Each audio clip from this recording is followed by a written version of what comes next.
रोशनपुर समस्तीपुर।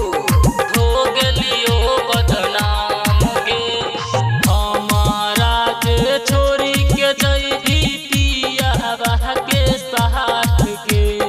हो गलियो बदनाम गे हमारा के छोरी के जैभी पियावा के साथ के। तोरे चक्कर में सुने कजलिया हो गलियो बदनाम गे।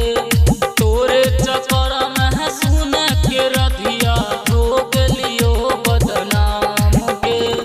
हमारा जे छोरी के जैभी पियावा के साथ के। हमारा जे छोरी के जैभी पियावा के साथ के। तोरे चक्कर में सुने कजलिया हो गलियो बदनाम गे। तोरे चक्कर में सुने के रधिया हो गलियो बदनाम गे। हो गलियो बदनाम गे। हो गलियो बदनाम गे। तोरे चक्कर में सुने के रधिया हो गलियो बदनाम गे। हरदम हर घड़ी कर गे रही हमारा से बात गे। भेलो की कमी तू ससुरा जाय छी पियावा के साथ गे। के छोरी सुन ले हरदम हर घड़ी कर गे रही हमारा से बात गे।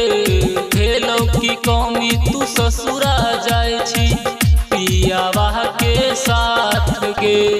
हमर वाला प्यार सुन के छोरिया देतो न भतरा तोहार के। हमर वाला प्यार सुन के छोरिया देतो न भतरा तोहार के। तोरे चक्कर में सुने कजलिया हो गलियो बदनाम गे।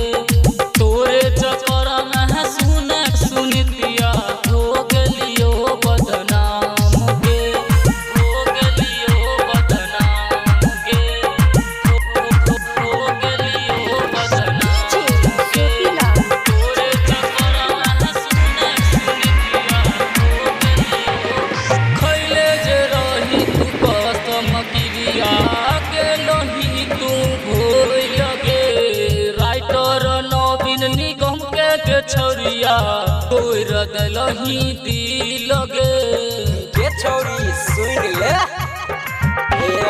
खैले जे रही तू कसम किरिया गेलही तू भूल गे। राइटर नवीन निगम के छोरिया तोर दलही दिल गे। रणबीर राजकुमार के सुने के छोरिया को दलही बर्बाद के। रणबीर राजकुमार के सुने के छोरिया को दलही बर्बाद के। तोरे चक्कर में सुने कजलिया हो गलियो बदनाम गे। तोरे चक्कर में सुने सुनितिया हो गलियो बदनाम गे।